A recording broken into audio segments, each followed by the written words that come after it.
YouTube. This is Redneck Mormon. It's Christmas Day 2014. Need to come out here and do a little project I've been working on for a while. I'll show you the example. We're having a youth activity on the 31st of January, and I want to make a fireworks display for midnight. So I looked online a couple places.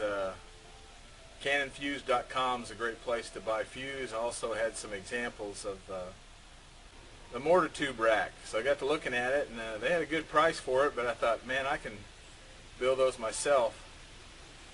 So I decided to try it out. I went to Lowe's, and this was the first try.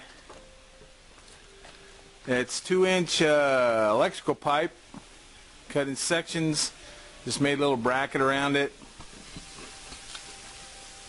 As you can see, the mortar rounds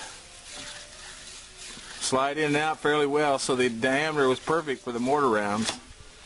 So this was my first try. What I want to do is create 4 of these, 5 here, 5 here, and then just create four different racks, and then put them together, and we'll see how that turns out.